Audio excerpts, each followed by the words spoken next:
He called her old, laughed, and it crushed her. Martha Turner, a quiet widow in her 60s, had always been the backbone of her family, until the day her grandson Cody spat the word boomer at her, dismissing her with a cold sneer. But Martha didn't cry. She didn't shout. She simply walked to her desk, opened her safe, and froze the college fund she'd worked her whole life to build for him. The next morning, Cody found out the hard way: no more easy access, no more entitlement. Martha wasn't just holding a purse anymore, she was holding her ground, and when Cody demanded answers, her decision would speak louder than any apology. "I'm curious, where in the world are you joining us from? Drop your city or country in the comments, and make sure you're subscribed for all the latest updates." He sneered, "Shut up, boomer," and I froze. The eggs hissed gently in the skillet, a low sizzle that usually gave Sarah comfort. Morning sun stretched across the kitchen floor, filtered through gingham curtains she'd stitched herself decades ago. She wore her navy robe, hair pulled back, the same way she always did when making breakfast for her daughter and grandson. It was the rhythm that grounded her, a spoon scraping the pan, the scent of coffee drifting through the air. She placed a stack of plates on the table just as Ryan, her 17-year-old grandson, slouched into the room, barefoot, phone in hand, hoodie up. "No good morning. Not even a glance. Eggs or pancakes?" she asked gently, keeping her tone light. Ryan rolled his eyes. "Neither. Just protein bars. Don't need old people food." His mother Teresa entered next, already in heels, to-go mug in hand. "Mom, I'll just grab something later. Big meeting this morning." Sarah smiled softly, hiding the small deflation in her chest. "Of course." As she turned back to the stove, Ryan muttered under his breath, sharp, casual, aimed to wound. "Just shut up, boomer." The words sliced through the quiet like glass through warm butter. Sarah stopped stirring. The kitchen held its breath. Teresa froze mid-sip. Even the dog paused under the table. Sarah turned, slowly. "What did you just say?" Ryan didn't look up from his screen. "You heard me." It wasn't the insult itself. It was the flippancy, the total absence of remorse. Like she wasn't a person with memories, with sacrifices layered in every corner of this house. She was just a relic. Silence fell over the room, heavy, hot. Sarah's hand trembled as she placed the spatula down. She didn't shout, didn't cry. She simply walked to the counter drawer, the one by the spice rack, and opened it. Inside, amid recipes and coupons, was the most recent statement from Ryan's college fund. She hadn't looked at it in weeks. The numbers hadn't changed, but something in her had. She stared at the bold balance, 5 figures she'd tucked away quietly for years, even when money was tight, even when she'd gone without. Ryan had no idea, not that she needed him to know, until now. She folded the paper back into its envelope, then walked to the hall where her phone lay charging. She picked it up, thumb hovering over the screen. The contact was already saved. Gail, financial advisor. Her thumb hesitated. Revenge? No, this wasn't that. This was reclamation. She typed "Freeze Ryan's education fund." Indefinitely. Her pulse tapped against her ribs, but her spine stayed straight. Guilt bloomed at the edges of her resolve. He was a teenager, angry, confused. But that word boomer wasn't just about age. It was dismissal. It was stripping her of history, of identity, of worth. She'd earned that money, every penny, and she would not bankroll cruelty. Her phone buzzed almost instantly.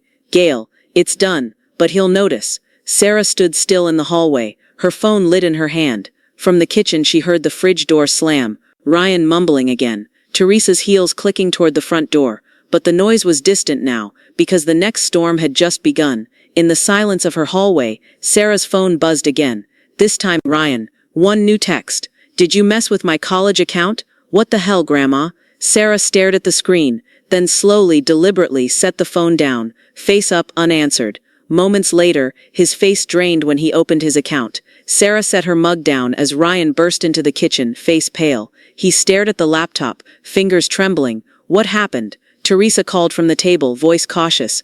"Breakfast forgotten." Ryan didn't respond. He checked the screen again. "It's gone. The college fund. It's frozen." Silence rippled. Teresa moved beside him. "Ryan, did you?" He looked up, voice tight with shock. "Grandma, what did you do? My college money just vanished." Sarah met his eyes, heart pounding. "I froze the fund." He blinked. "Why?" She inhaled. "Because you called me a boomer. You said I should shut up. That money was meant to support your future, not fund insults. Ryan's jaw fell open, face darkening.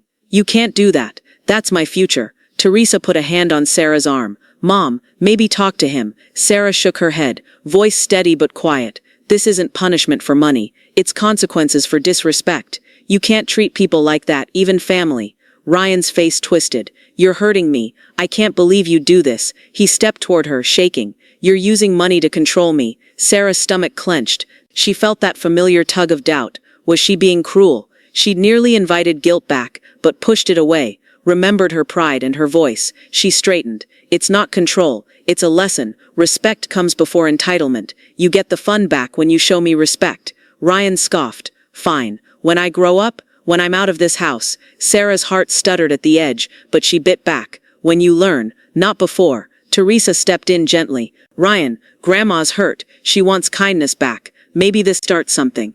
Ryan's eyes flicked to her, unsure. I hurt you? Sarah's voice cracked a little. Yes. He ran a hand through his hair. I didn't mean it. I was frustrated. The fund exists because I saved for you. That sentiment mattered more than a cheap insult. Ryan lowered his eyes. The weight of his words, his tone, it echoed in the kitchen's walls. Sarah reached for her phone. Let me confirm I'm on solid legal ground. I don't want mistakes made. She called her lawyer.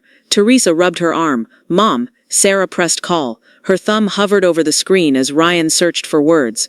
Hello? Came the lawyer's calm voice. Sarah explained. I froze the account. He's over 18, but it's my gift. Is this legal? She held the phone, voice tensing. Yes, the lawyer affirmed. It's your asset until disbursed per your terms. You set parameters. It's within your rights. Sarah exhaled, shoulders relaxing. Thank you. She hung up, placing the phone down like armor laid aside. Teresa pulled Sarah into a gentle hug. You're doing what's right. Sarah let herself lean in. Ryan cleared his throat. So, you're not selling me out, just teaching me? Sarah offered a small, uncertain smile. I want you respected. I am worth respect. He nodded slowly. Okay, I'll fix this. I'll apologize and show respect. Tears glistened in Sarah's eyes. That means everything. Ryan stared at the floor for a moment, then met her gaze. But if Dad disagrees, his voice lowered. Sarah felt a ripple of fear. We deal with it together. Ryan took a breath. Okay. They stood in shared quiet, 3 generations tangled in emotion.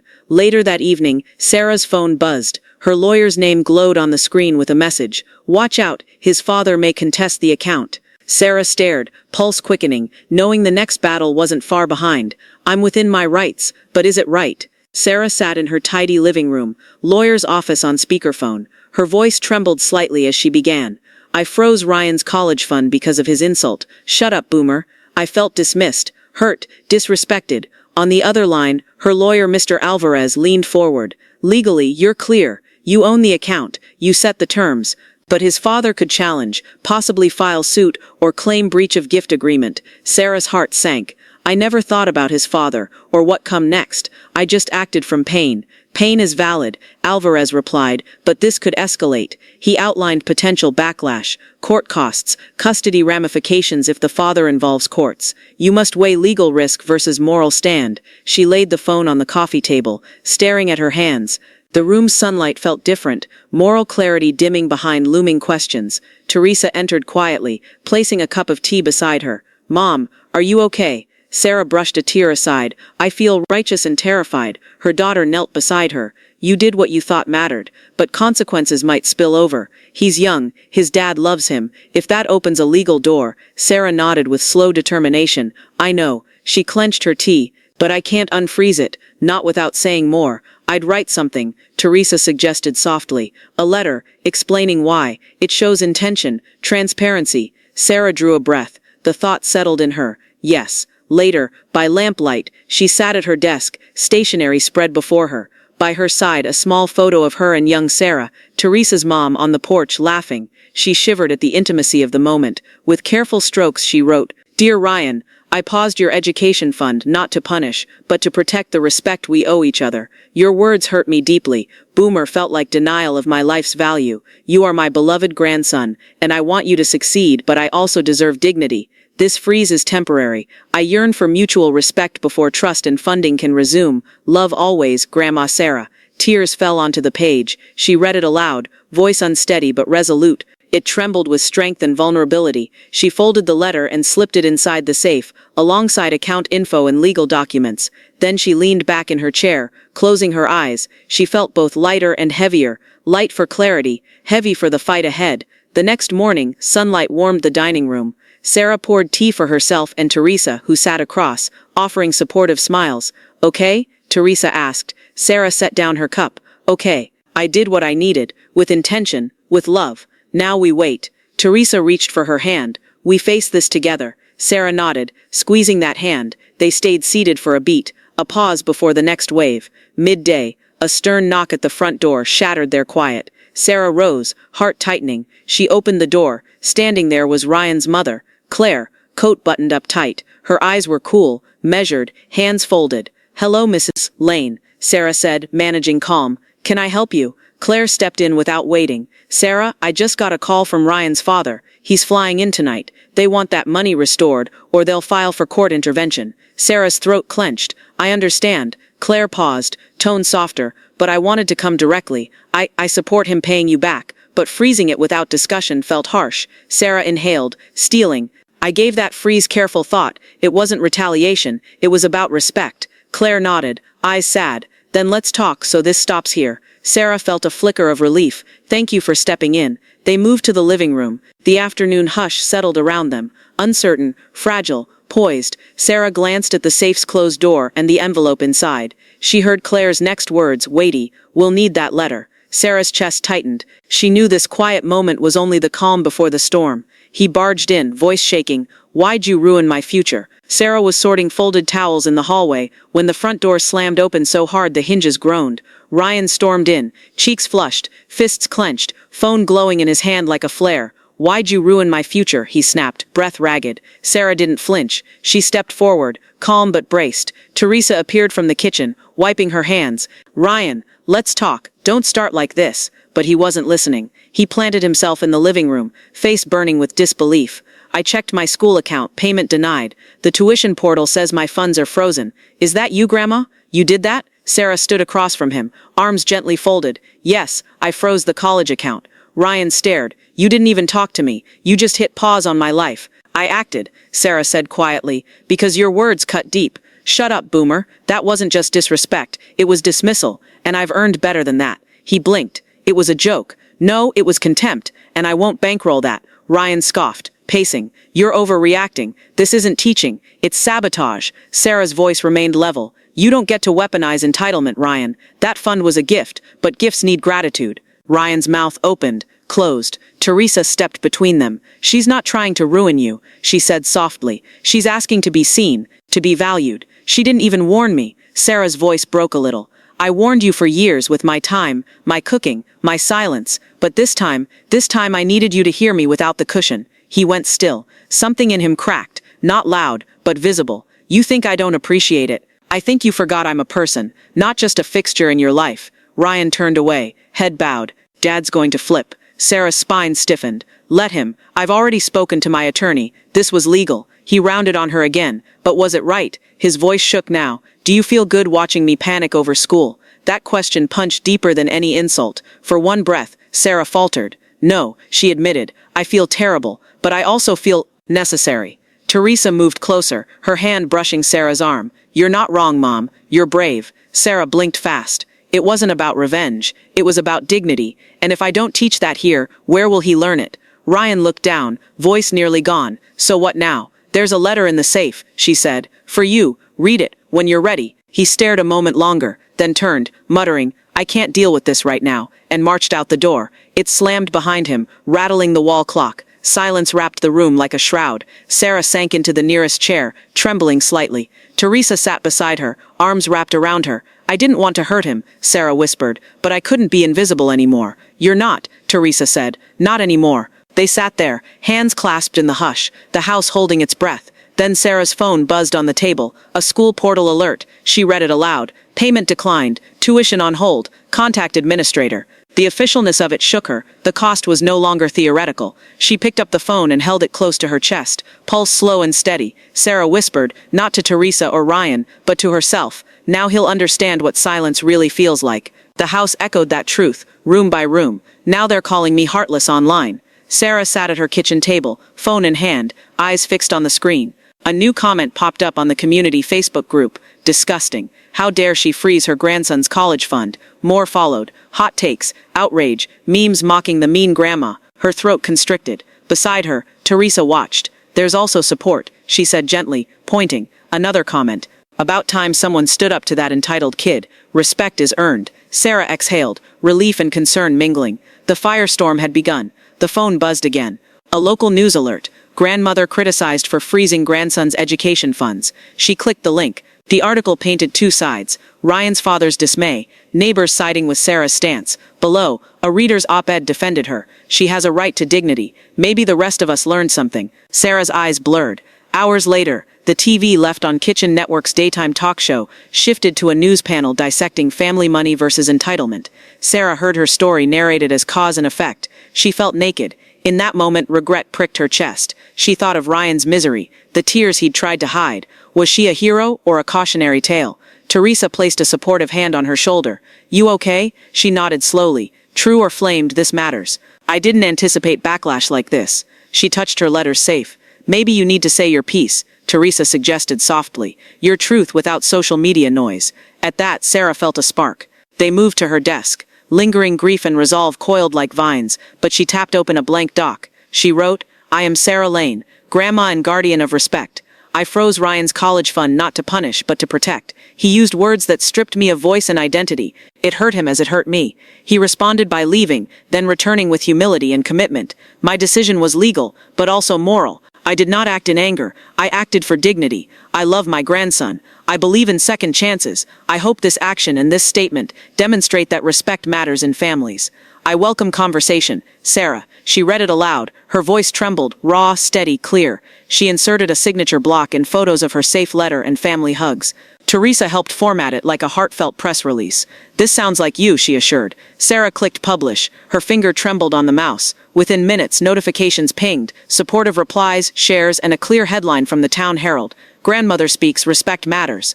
The piece painted her as principled, not cruel. Sarah's phone buzzed again, this time a text from her old friend George. I saw the article, solid stance, call me. She smiled faintly, fatigue in her bones. I will, she texted back. For tonight she let the world wait. Later that evening she sank into her armchair by the window. The street was silent, lamps glowing, crickets stirring. She gazed at her reflection in the glass, eyes lined, spine straight. The phone buzzed in her pocket. She pulled it out. A call from an unknown number, displayed as George Callahan. Curious, she answered. Sarah, came his voice, soft, nostalgic. It's George. George, she said, warmth and immediate ease greeting her. I've got something for you, he said. Your grandfather's original will, when he left the house to your family. There's a clause you'll want to read. Sarah paused, heart fluting. He continued, it's important for what you've done and what's next. The weight of legacy settled in her chest. A clause, unknown, waiting to unfold. Her breath caught. On the screen, Sarah stared at herself in the dark, framed by street lamps. She whispered into the night,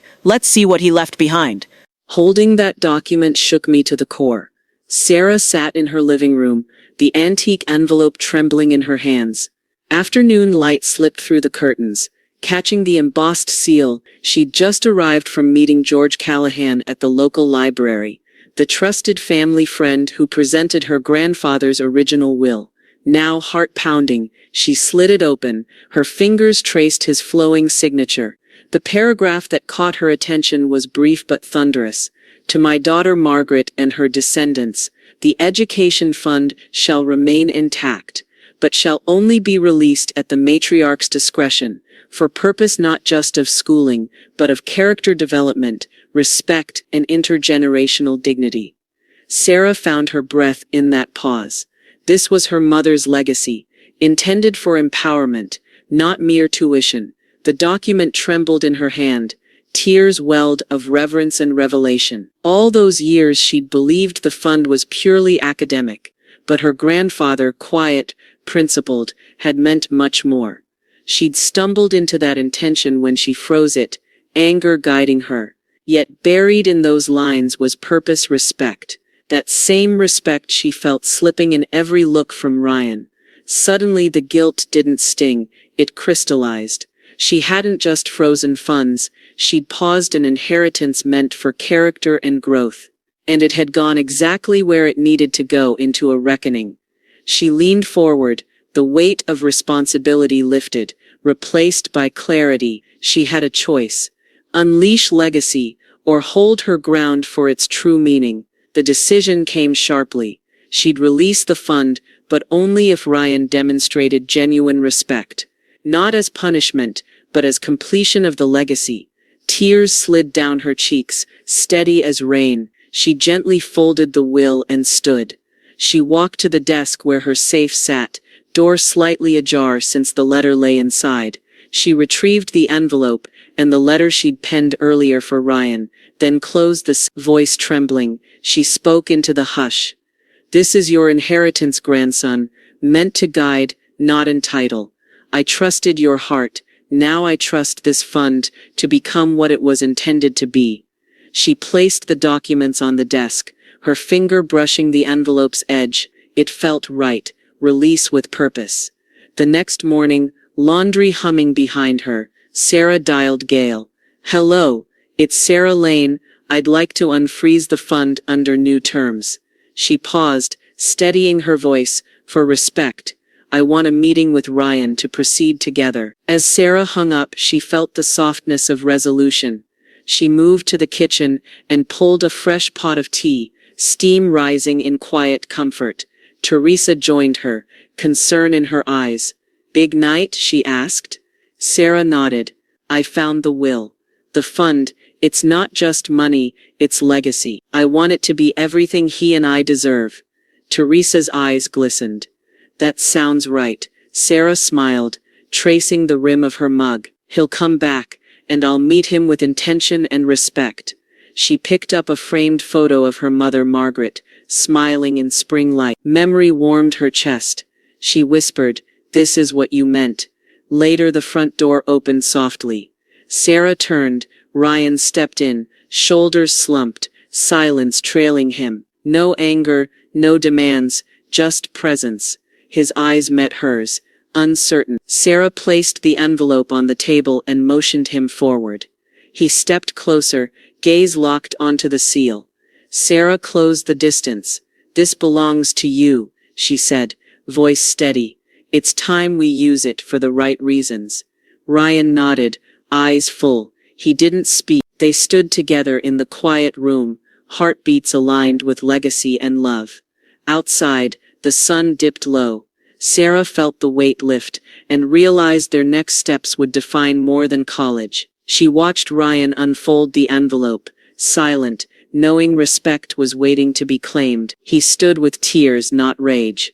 Ryan lingered at the edge of the dining room, like he was afraid to be invited in, or worse, forgiven. His shoulders sagged beneath the weight of something heavier than guilt. Sarah looked up from her seat near the window, teacup warm in her hands, eyes unreadable.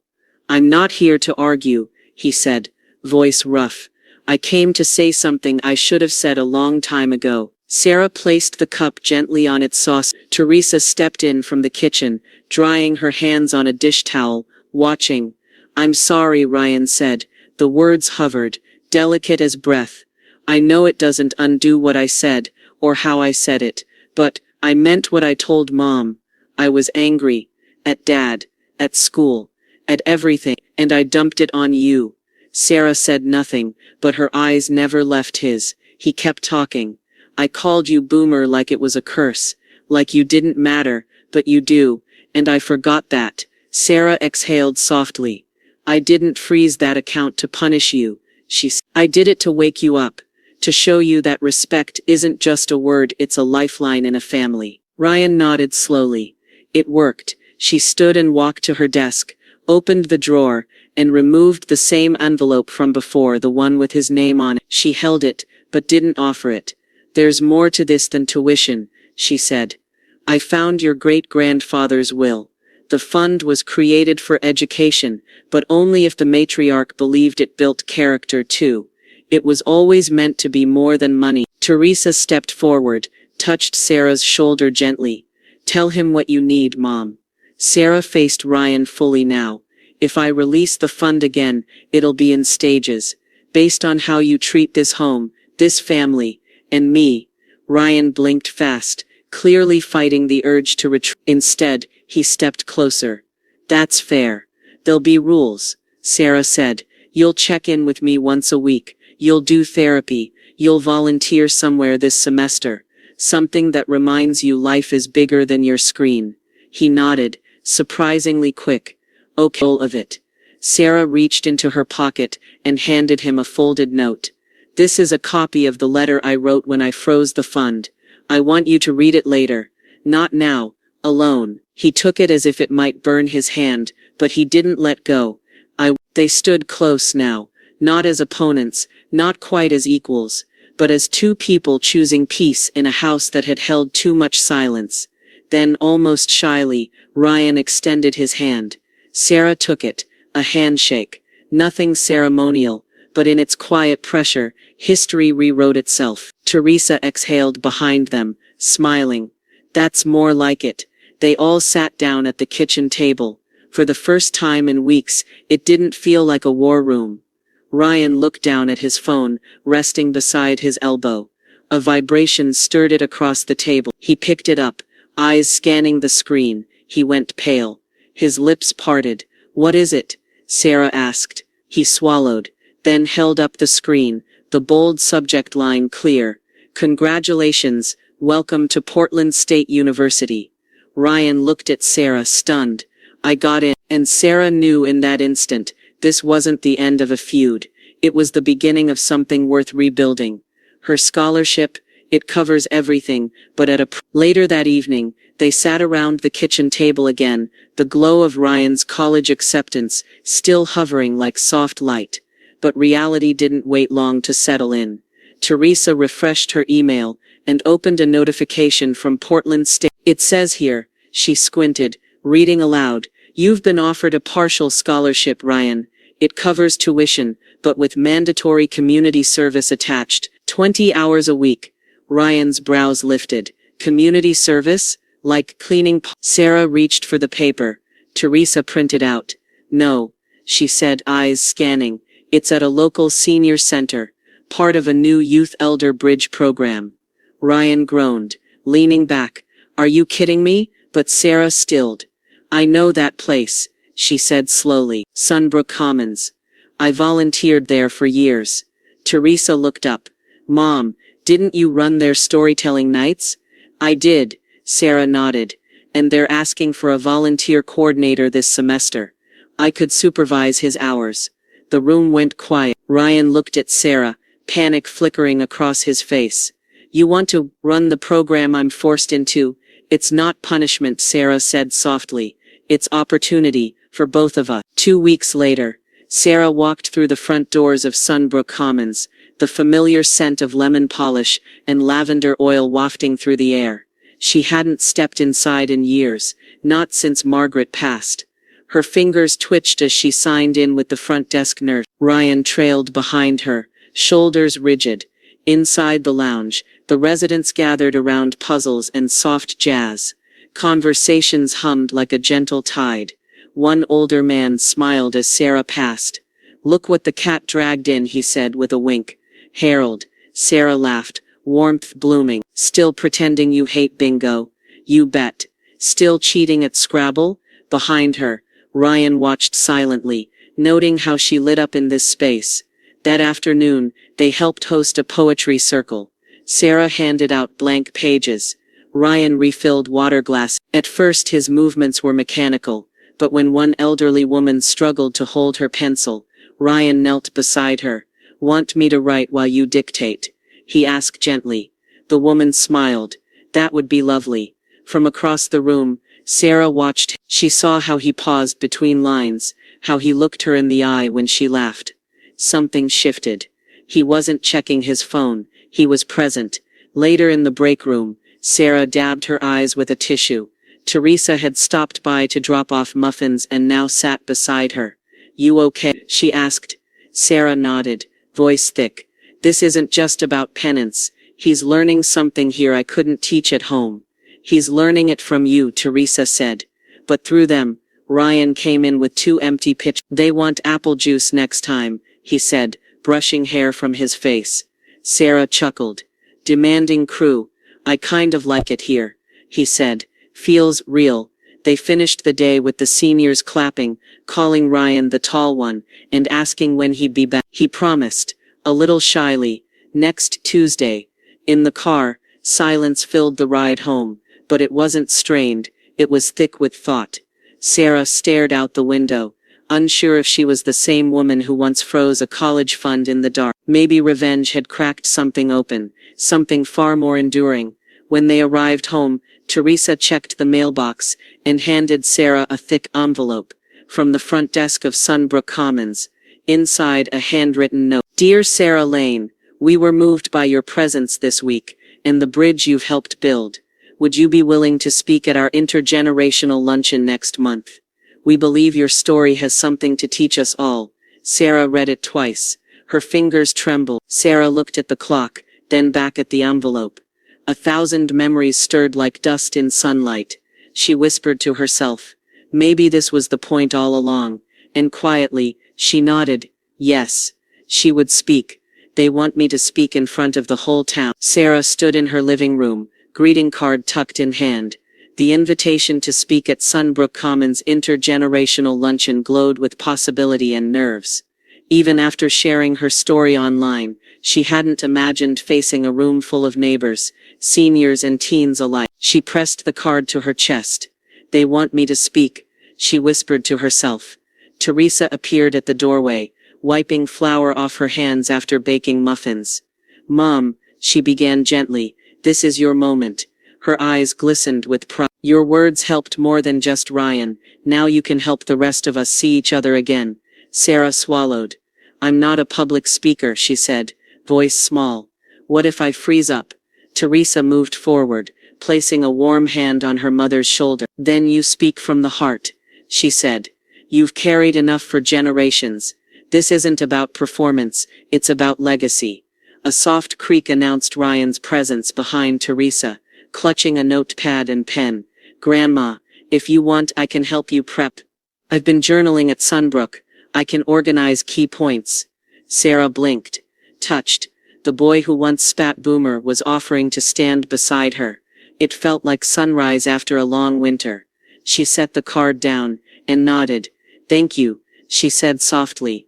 I'd like that. 3 evenings later, they gathered at the kitchen table. Ryan typed bullet points into his laptop while Teresa brewed chamomile tea and muffins cooled nearby. Sarah breathed in the steeped aroma, watching Ryan pause and flip to page 2. You okay? He asked. She nodded. Let's start with this. Respect isn't a favor. It's a right. He typed. She cleared her throat and began. Good afternoon. Thank you for inviting me here. I'm Sarah Lane, a grandmother, neighbor and someone who learned that dignity must be defended, especially within our family. Ryan looked up. That's strong, she smiled. Let's hope it's enough. On the day, the community room hummed with quiet conversation.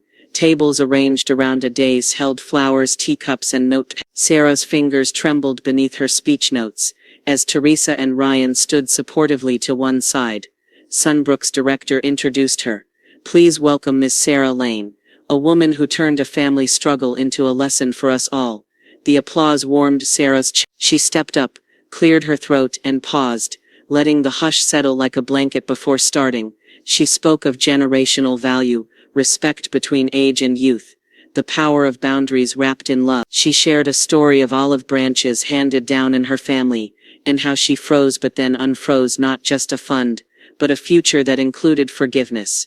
Her voice wavered only once, when she described Ryan's first day volunteering, how he looked up, offering a pencil to a resident. She paused, scanning the audience, heads bowed, eyes glistening, hands folded. Then came the tears, and the tissues. Quiet claps. A hush of acknowledgement. When she finished, she closed her eyes for a heartbeat, then looked up. The room's applause rippled out, soft at first, then full-throated. Chairs scraped, voices murmured praise. Ryan squeezed her hand. Teresa nodded with tears bright on her cheeks. Later they stepped down from the dais. A woman approached Sarah with a tissue. Thank you, she said. Your words reminded me to see my grandchildren differently.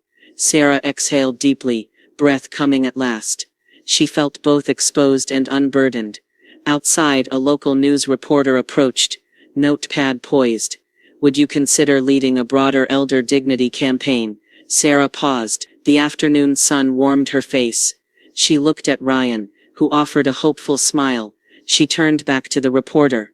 Yes, she said, voice steady, because respect is more than a lesson, it's a movement. As she returned to her seat, a council official stepped forward, extended a hand and whispered, "We'd like to meet about a citywide initiative." Sarah's heart fluttered.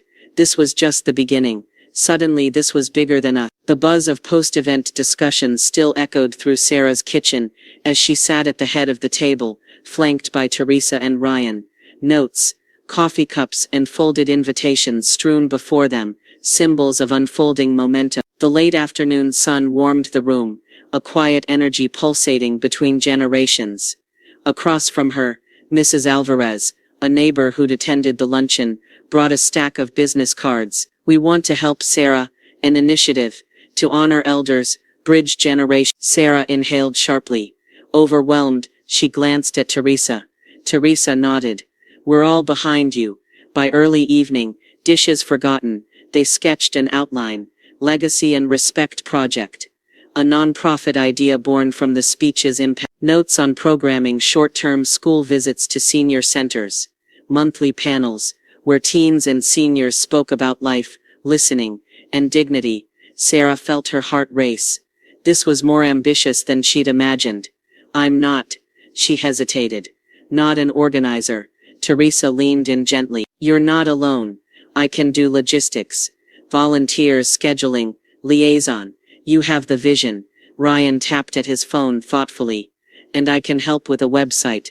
Maybe share stories, post events, show how we're building this." He looked up, eyes bright.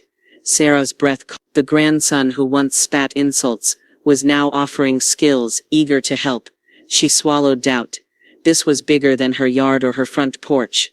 "Okay," she said slowly, "let's make this real." Night deepened while they drafted plans. Sarah wrote mission statements. Celebrating age, cultivating respect, building bridges. She sketched ideas for programs, mentorship, intergenerational storytelling, dignity workshops, community luncheons. Teresa jotted down partner ideas, schools, church groups, local council. Ryan drafted domain names, respectlegacy.org, generationalvoices.com. Sarah felt a flutter, hope mixed with fear. Could she lead something like this? She shook her head, fighting insecurity, imposter syndrome, her mind whispered. Yet the experiences, support and her values propelled her forward. This wasn't for accolades. It was for something deeper. They ended late, stepping outside into the crisp night. Fireflies drifted above the garden path, where the fun debate had begun months ago. Sarah closed her eyes, breathing in fresh. This was legacy in motion, a mission more lasting than any account or speech. Over the next week, momentum swelled. Emails came through neighborhood networks, offers of help from local boards, a council member's message, expressing interest. Teresa forwarded them, eyes alight. "This is happening," she said. Ryan placed a hand over Sarah's. "You started it. We just built on it." Sarah squeezed his hand back. They arranged a small launch gathering, a community brainstorming session at Sunbrook Commons. Sarah nervously stood before 20 people, ranging from teens to church leaders, sharing the vision.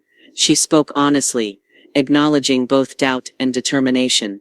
When she finished, silence rippled, then hands weathered and youthful raised, pledging support. Sarah exhaled, relief and pride merging. This was no accident. It was communal purpose. As evening closed in, Teresa and Ryan helped pack up. Sarah studied the pile, sign-up sheets, flyers, volunteer cards. "We set the launch date," Teresa said, pointing to a calendar. "June 15th. Just 6 weeks. Sarah nodded slowly, imagining the first event. An afternoon of stories bridging ages. It felt full and right. Ryan nudged her. "Press already emailed for quotes. They want to feature the launch." Sarah's chest tightened. That meant wider exposure, hitting local papers, maybe TV. She'd spoken publicly once, but stepping forward now as a leader felt daunting. Teresa wrapped an arm around her. You've got this. We've built this together. Sarah closed her eyes for a moment, leaning into that truth. It was bigger now. Her legacy was unfolding through community, story, and action. Her phone buzzed one last time, a reporter's number flashing, asking, "Can we quote you on this initiative?" Sarah inhaled deeply, feeling the weight of promise on her voice. She tapped answer. National outlets want Grandma's story now. The newsroom lights felt too bright as Sarah settled into the leather chair, microphone clipped to her sweater. Across from her, a CNN journalist offered a reassuring nod. The red on-air dot blinked to life. "Ms. Lane," the journalist began, voice warm. "This story has resonated so widely. How do you respond to your message striking a national chord?" Sarah drew in a breath, mind flicking through each step. Frozen fund, reconciliation, service, non-profit. She spoke softly, but clearly. "I think it's universal. At some point, every family needs to choose respect over convenience or entitlement. That's what this is about, teaching dignity alongside love." The host nodded. "Some viewers praise your courage. Others question if a grandmother should wield that much power. How do you respond?" Sarah paused. The question felt sharp in the glare. She closed her eyes briefly. "I'm not perfect," she said. "Maybe I pushed hard, but this began in my home first. It wasn't a publicity stunt. It was necessary, and yes, maybe you can say it was tough love. But isn't it worth it?" The host leaned forward. "You've been invited to speak on a national tour across schools, communities. Are you prepared for that?" Sarah met his gaze. She glanced at Teresa in the green room mirror, her daughter's steady face telling her to keep going. "I didn't plan this," Sarah said, voice steady but vulnerable.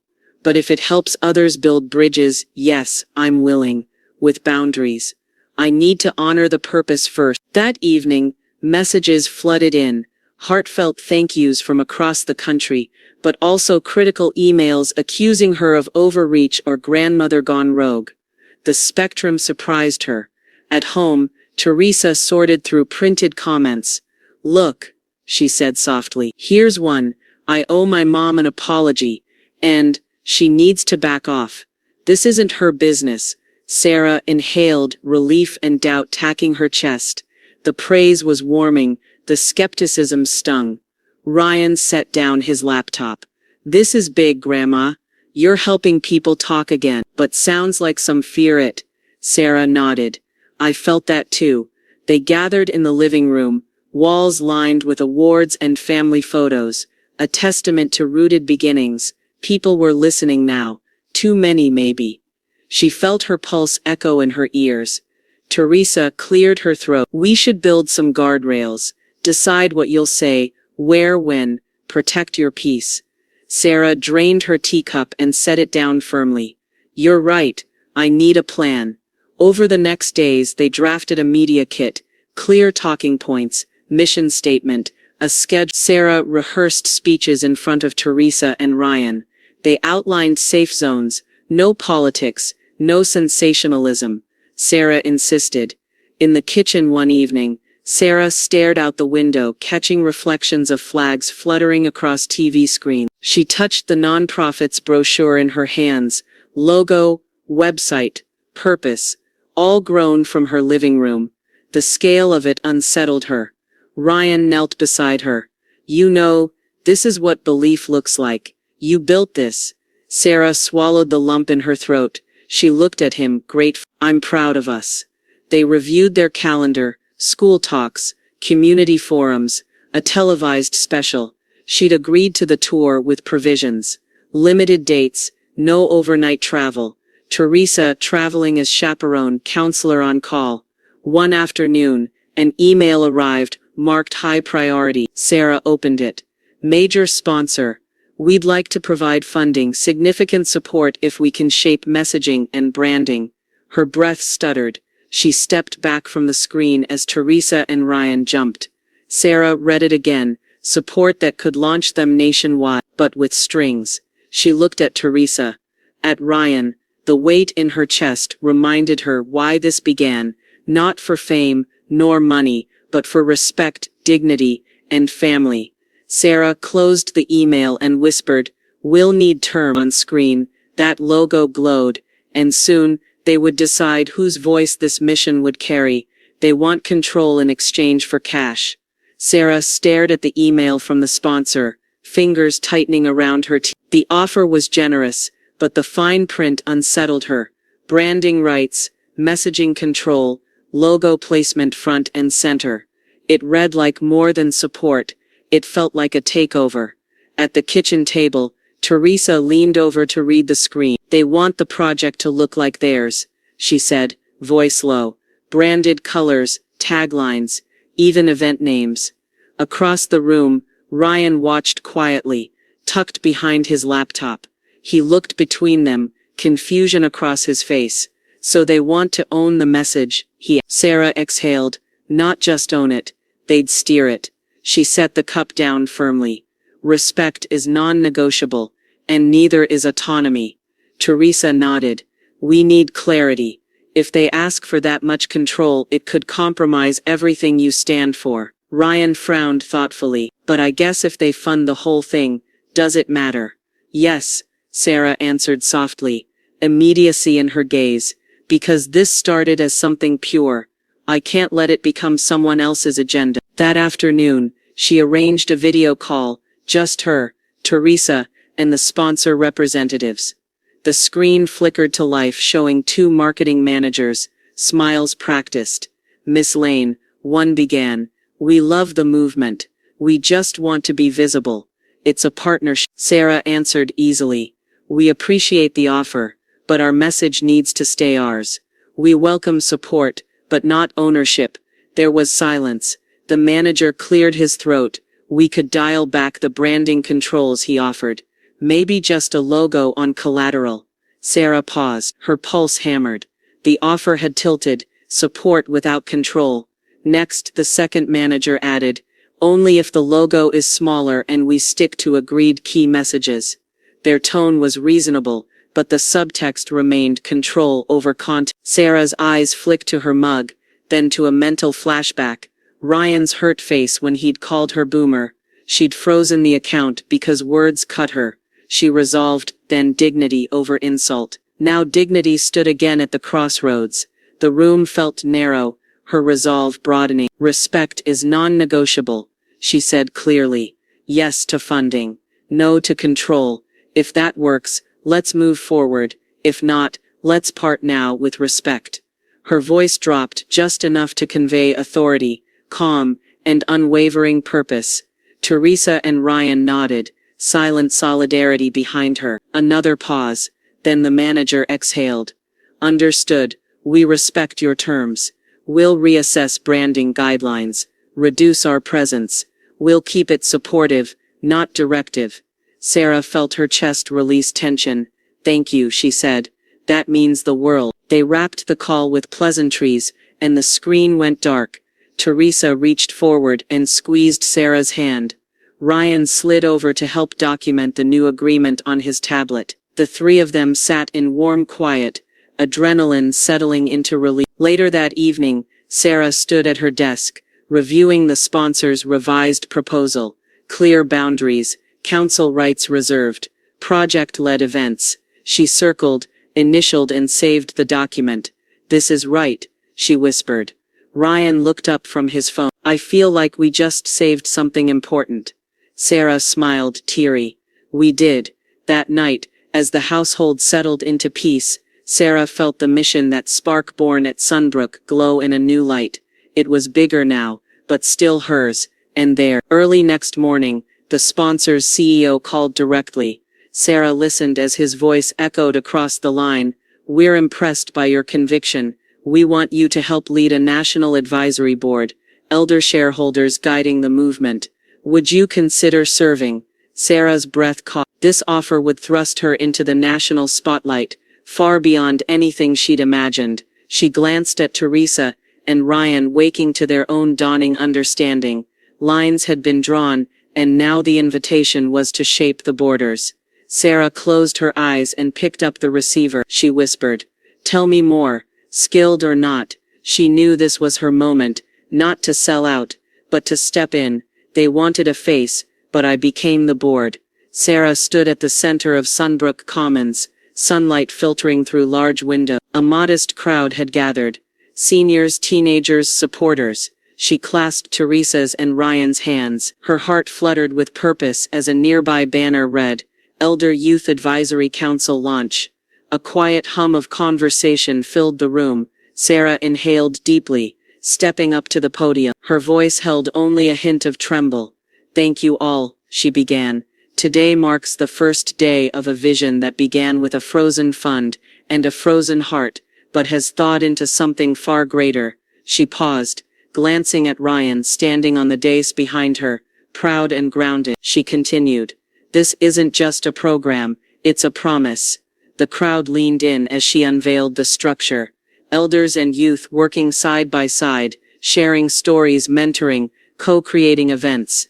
Not just teens helping seniors, but mutual respect weaving generations together. Beside her, Ryan stepped forward to speak. He adjusted the microphone, voice steady. As part of the youth advisory panel, I'll work with seniors on event planning, tech help and understanding each other's worlds. He paused. This space helped me learn respect, not just because of the scholarship program, but because I experienced it. Background applause rippled softly. Sarah watched his face, pride swelling. Later off stage, Teresa hugged her. Look at what you led, she whispered. Look at him. Daughter-in-law Claire stood nearby smiling, eyes warm. She slipped an arm around Teresa. Family, she said simply. Sarah felt tears hard-won and healing. She tucked them away. They moved into the lounge, mingling. Seniors thanked them. One offered Sarah a framed photo of her grandmother's first center visit. Another told Ryan, Your grandma held firm for all our dignity. He nodded, humbled. Then came the handshake line for the Elder Youth Advisory Council. Sarah greeted each elder, their voices tight with gratitude. Then she watched Ryan greet his teenage peers, sincere, attentive. Together they signed the council charter, a document created by elders and youth to guide respectful partnership. Sarah's signature went first, followed by Ryan's. His pen trembled slightly as he sealed their shared promise. Sarah felt the weight of legacy in that ink. Afterward, they posed for a group photo, 3 generations at its heart. As cameras flashed, Teresa straightened Sarah's cardigan. She murmured, You did. Sarah nodded, vision widening beyond one household. That evening, at home the 3 sat around the kitchen table again, war stories swapped for hopeful laughter. Sarah poured tea, glancing at a photo of her mother. We did this for her, for us, for them. Ryan grinned, fingers tracing the council charter. And the fund, he asked. Sarah nodded. It's unfrozen. She slid an envelope across the table, a restored college fund notice, with updated terms and a check to restart. Ryan exhaled, relief soft on his face. He leaned across, hugging her. Thank you, for trust, and for believing in change. Sarah closed her eyes at his shoulder, tears slipping. Later that night, Sarah stood at her porch, staring at the sky. The calendar on the door read, Mother's Day, tomorrow. A breeze stirred. She whispered, voice caught between gratitude and longing, Happy Mother's Day, Mom. The porch light dimmed. Night deepened, and her legacy glowed in the quiet promise of tomorrow. Mother's Day dawn broke gentle, different now. Dawn's soft light warmed the plaza in front of Sunbrook Commons. A semi-circle of folding chairs held family, neighbors, teens, and seniors. A banner read, Mother's Day and Milestone Celebration. Sarah stood among them, heart buoyed by purpose and love. Teresa held a watering can. Ryan clutched a microphone, cheeks rosy in the morning air. Even Claire joined, holding their young daughter's hand.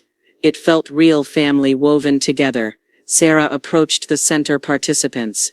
No podium today, only grass beneath her feet. She steadied herself and began, voice quiet but strong. Today is more than celebration, it's full circle. We began this journey in conflict. Now we gather in connection. She gestured to Ryan. My grandson will share something important. He stepped forward, posture steady yet humble, took the mic. Sarah took a breath as he spoke. I want to say to everyone, and especially to Grandma, that I am sorry. I used disrespect as a shield.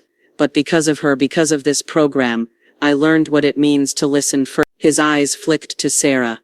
I love you, Grandma. Tears glistened, but she managed to reply, I love you too, in a voice that trembled with joy. Teresa and Claire joined, holding the child. From behind them came steps. Ryan's little sister, shy, carrying a velvet box. She offered it to Sarah with careful hands. Inside lay a plaque. In honor of Sarah Lane, building bridges across generations. The gathering broke into applause. Sarah accepted the gift. Voice thick, thank you. This isn't just mine, it's us. The applause quieted for the next part. Planting a sapling, they moved together to a small mound of earth.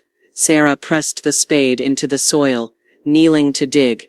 Ryan dropped the tree into place. Teresa poured water. Claire circled the watering can again. As they covered roots with dirt, Sarah placed her hand atop the young trunk. It's for Robert, she whispered, the late husband and partner in countless memories, and for all beginnings. The tree stood slender, promising shade and renew. Neighbors helped tidy, offering smiles and nods. A woman pinned a pink ribbon to Sarah's sweater, symbol, the speaker explained, of intergenerational love. Sarah felt whole, tears falling free. They lined up for photos. Hands held, arms around shoulders, laughter soft and bright. Her granddaughter giggled when lifted into Sarah's arms. Sarah rocked her gently, breath catching at new life woven among generations.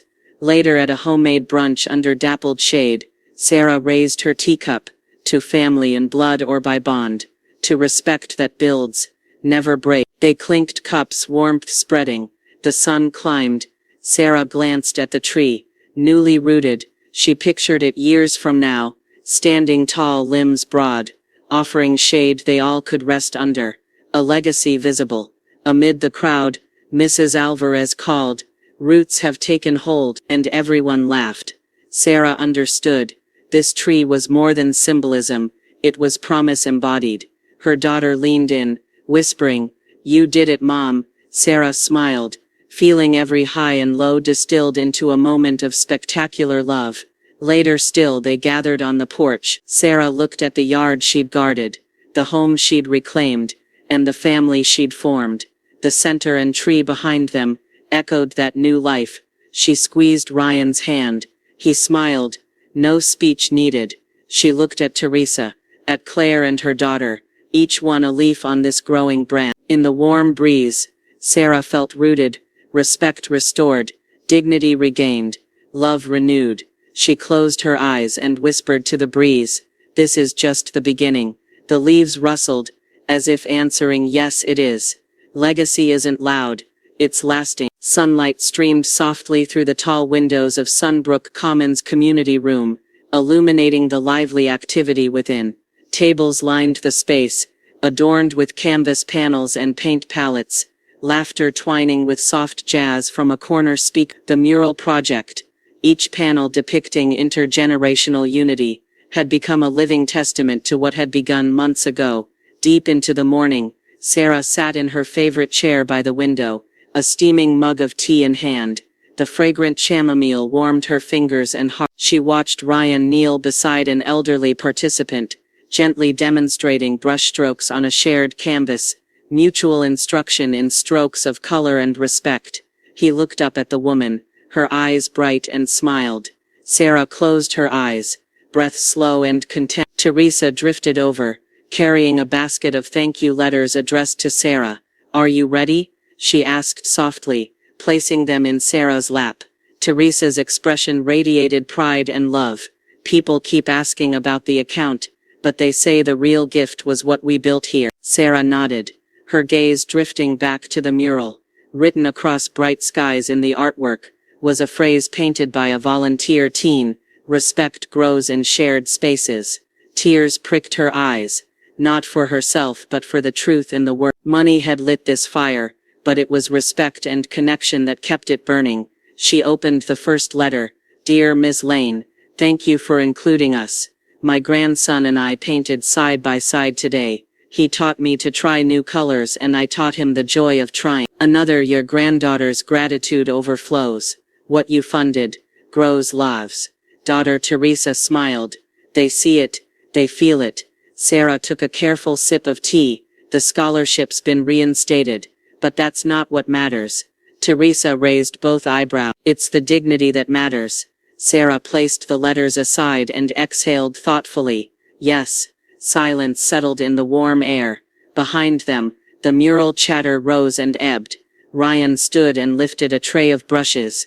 He paused by Sarah. Can I get you more tea? She smiled. That'd be lovely. Thank you. He hurried off, stepping confidently now, no longer a teenager burdened by conflict, but a young man rooted in generosity. Sarah watched him go, watching dignity ripple through him as it had through. Revenge had sparked this movement, but it had erupted into something infinitely more powerful. Later, when Ryan returned, he knelt and whispered, Granny, could we add one more phrase? About family and respect. Sarah felt her heart swell, honored. Absolutely. They approached the mural together and in neat block letters they added, Family nay entitlement. Respect Deg's legacy. Seniors applauded. Teens murmured approval. Sarah wiped a tear. The day wound down. Ryan helped tidy assemblage areas. Teresa read thank you notes aloud quietly. Sunlight softened and heated escaped, but the energy lingered. As activity paused, Sarah reflected. The frozen fund had been a catalyst, but the real legacy wasn't money, it was trust, boundaries. The fund served its purpose, igniting a movement that restored dignity to her family and community. It had given her a platform and humility. She closed her eyes, chest calm. No more bitterness, no more retribution, just abiding purpose. A volunteer rolled in the final panel, unveiling a sea of painted hands. Elder and youth joined in unity. Tickled applause arose. The painting marked the mural's end, and their shared bloom. Sarah rose, walking across the room. She laid her hand on the finished mural. Her fingertips brushed the paint. We did this, she whispered. The mural shimmered under the afternoon glow. She walked outside to the hallway, the canvas of color behind her. Through the doorway, she glimpsed the community's bustle. Afternoon tea, bridged conversations, resumption of life with dignity alive. Sarah returned to her window seat. She lifted the last letter. You didn't shut off funds. You turned them into something big. She smiled, the words settling warm against her chest. As shadows lengthened, she placed the letter on the windowsill and gazed back at the mural through the glass. Colors intertwined. Hands met across generations. The camera panned slowly out from Sarah by the window to the sprawling mural at Sunbrook Commons. Families, teens and seniors united in painted unity. The final image reads, softly shining, respect is the legacy we leave.